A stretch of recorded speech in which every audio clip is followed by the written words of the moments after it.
Hi, I'm Adobe Certified Instructor Dave Kelly, and here's another neat Lightroom trick for you. This one has to do with recovering lost detail in the highlights and shadows, and there may be some surprises in it. It's always a good idea to recover the lost detail in the highlights and shadows of any image, and especially if that image is to be printed. And the first step in the process is to find out exactly where the lost detail is. And what most people will do is they'll turn on the clipping warning boxes, which are located up here in the histogram. The clipping warning box on the right side is for the highlights, the clipping warning box on the left side is for the shadows. And with the clipping warning boxes turned on, any lost detail in the highlights will show up red in the image, as you see here, and any lost detail in the shadows will show up blue in the image, as you see over here. So here's the first piece of bad news. You can't trust the clipping warnings because the red indicating lost detail in the highlights and the blue indicating lost detail in the shadows will only show up in the image if all three channels, red, green, and blue, have been lost in the same location. If only one or two of the channels have been lost, you probably won't see the blue or red in the image. And what happens with most people is if they turn on the clipping warnings and they don't see any red or blue in the image, they assume that there's no lost detail in the image. And that may not be true. In fact, you may not need to turn on the clipping warning boxes at all. Instead, what you need to do is to look at the triangles inside the clipping warning boxes. If triangles are grayed out, as you can see they are here, you can be pretty sure, but not always, that you haven't lost any detail in the image. However, if only one channel has been lost, then the clipping warning the triangle inside the clipping warning box will show the color of that lost channel. In this case, you can see that the red channel has been lost in the highlight area. And if it had been the green channel, the triangle would be green. If it was the blue channel, the triangle would be blue. Here's how it works if the two channels have been lost. If, for example, the red and green channels have been lost in the same location, the triangle will be yellow. If red and blue channels have been lost in the same location, the triangle will be magenta, as it is here in this image. And if the blue and green channels have been lost in the same location, the triangle will be cyan. Here's why this is so important if you want to print the image. You can calibrate your monitor and match your monitor and printer up all you want, but if you're missing one or more of the color channels, you're not going to get the color in the image in the final print that you thought you should, because those color channels just aren't going to be there for the printer to print.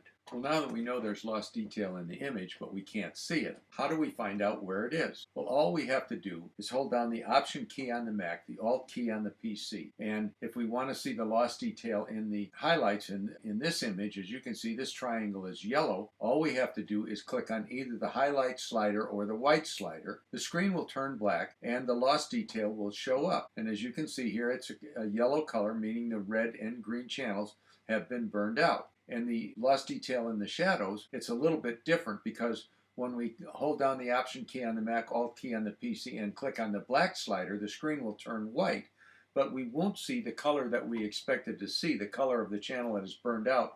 What we'll see is the color opposite the channel color on the color wheel. For example, if the blue channel is burned out, we're going to see yellow in the image on the white screen. So we'll hold down the Option or Alt key and we'll click on the black slider, and you can see that not only is the blue channel burned out, but there are some places where all three channels are burned out, which is indicated by the white triangle in the clipping warning. One word of caution about relying on the triangles in the clipping warning boxes to tell you whether there's lost detail in the image, and if so, which channels have been lost. On occasion, when there is only a small amount of lost detail, the triangles may not show the color.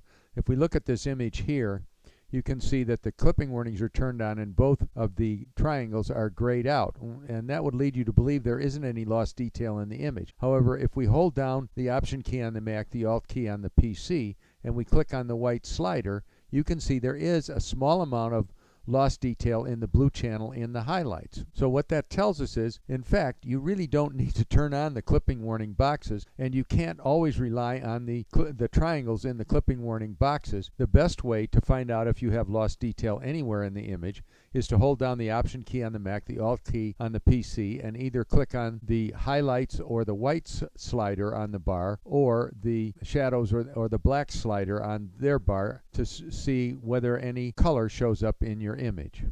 So now that we know where the lost detail is, how do we recover it? Well, we could hold down the Option key on the Mac, the Alt key on the PC, and click on the white slider for the highlights, and we could drag that to the left. And we have to drag it a long way, and we may not recover all of the detail, so we'll have to click on the highlight slider and drag that a little bit further to the left. And with the black slider, we could drag that as far as we can to the right, and then try the shadows as far as we can to the right. The problem is, what we're doing when we drag either the highlights or the white slider all the way to the left, we're decreasing the brightness of the image first, and when we drag the blacks or the shadow slider to the right, we're dulling down the image because we're decreasing the contrast in the image. And if there's any noise, it's going to become more evident. In addition, we're affecting all three channels, red, green, and blue, when only a couple of them need to be affected. So what's the answer? First, let's undo what we've done and get all of our sliders back to 0.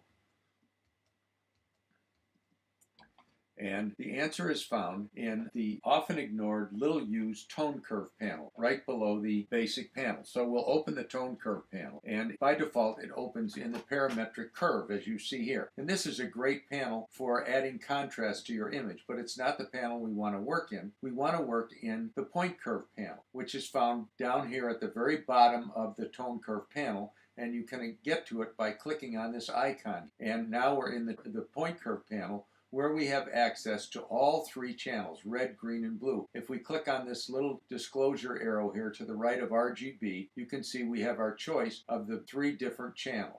So what we're going to do is use one of my favorite neat Lightroom tricks. We know that the red and green channels have been burned out in the highlights because this triangle up here is yellow. So what we're going to do is we're going to select the green channel, and we're going to place our cursor at the very top corner of the point curve panel. You can see it turns into an up and down double pointed arrow. When it's over the grid itself, it turns into a crosshair. But we place it up here and get the double pointed up and down arrow, and you can see that on the top left side of the screen it says 100/100%. And all we're going to do is drag the green channel down just very slightly, maybe 0.8%. Now, when we go back up to the white sliders and hold down the Option key on the Mac, the Alt key on the PC, we will see that only the red channel is still burned out. So we'll then go back and select the red channel, and we'll do the same trick. We'll put the cursor at the very top corner, and we'll just drag down just very slightly, and you'll see when we Option or Alt click on the white slider, the total screen is black. We know we have recovered all of the lost detail in the highlights. Next, we know that all 3 channels, red, green, and blue, have been lost in the shadows area because this triangle is white. So what we want to do is we want to do exactly the same trick, but this time we're going to do it from the bottom of the point curve panel over here, and we're already at the red channel, so you can see now that at the top of the screen it says 0.0, so we're just going to get our double pointed up and down arrow by clicking on the very corner, and we're just going to take it up just slightly, and now you can see that the triangle has changed just a little bit to cyan. That means that the green and blue channels are still burned out. And if we hold down the Option key on the Mac, the Alt key on the PC, and we click on the black slider, you'll see that there's less of a dark area. So what we're going to do next is we're going to select the green channel, and we'll do the same thing, get our double pointed arrow cursor, and we're going to just move up slightly. Now you can see that triangle is blue, indicating that only the blue channel is left, and we know that's true because only yellow shows up in the image. So our final task is to click on the blue slider and do the same thing, get the double pointed arrow, and we're just going to watch the triangle at the shadows clipping box, and we're going to just take it up until that triangle grays out. Now when we hold down the Option or the Alt key and click on the black sliders, we should have a totally white screen indicating we've recovered all of the lost detail in the image. Also, if you look at the sliders in the tone section of the basic panel, you can see that they are all still centered on the slider bars, which means that they're available for us to brighten the image or add contrast or develop the image any way that we want.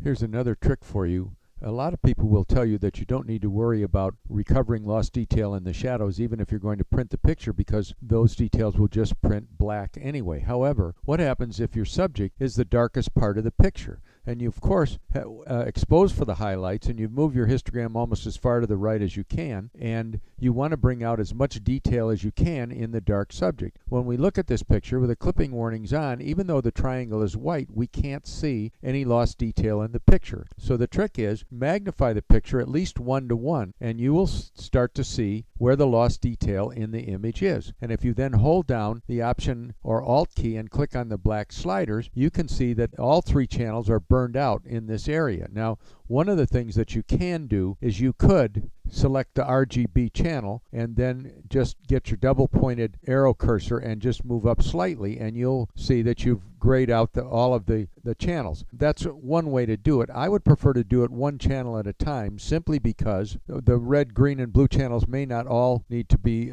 moved an equal amount. So there's just another neat Lightroom trick for you, especially if you're going to print the image. Because again, our tone sliders are still in the center, and if we decide we want to add a little bit more detail, bring out a little bit more detail, we can brighten the shadows just a little bit and bring out a little bit more detail in the bear's fur.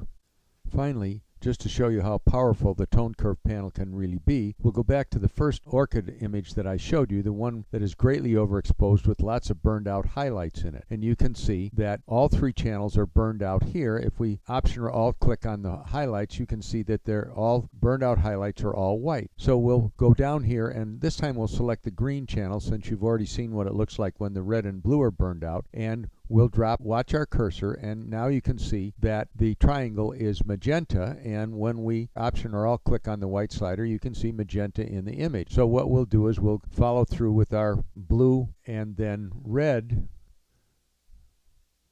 channels, and you can see that we have recovered all of the detail. But this image still looks overexposed to me, so what I'd like to do is bring out some more detail in it, and I can do that using the tone sliders in the basic panel. But I'm not going to go up to the basic panel and start moving the sliders on the slider bar with the cursor.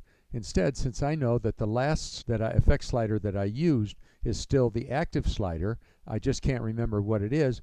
In order to find out, all I have to do is press the plus key on the keyboard, and it tells me that it is the highlight slider.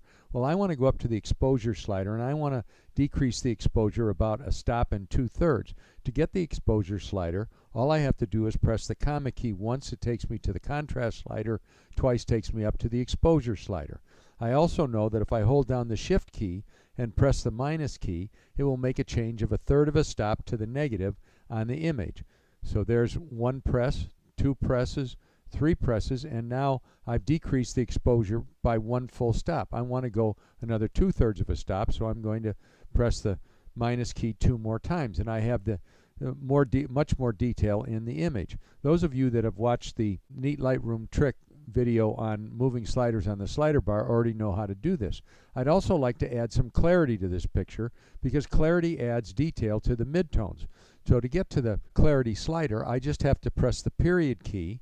Once takes me to contrast, twice takes me to highlights, 3 times to shadows, 4 times to white clipping, 5 times to black clipping, and the 6th time I'm at the clarity slider.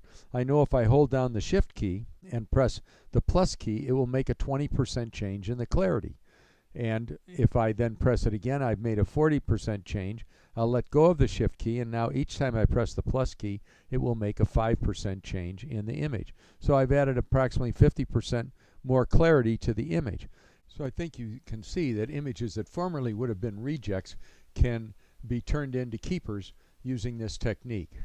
This information is all available in the book Lightroom 5 Made Easy, which can be obtained from a link to the publisher on my website, DEK Photography, or from Amazon.com. It's also the type of information we'll be presenting in the Shoot the Light technical seminar on Lightroom and advanced plugins. So join Chaz Glatzer and myself January 10th and 11th, 2015 in Orlando, Florida for a workshop that will take your post-production processing far beyond the next level.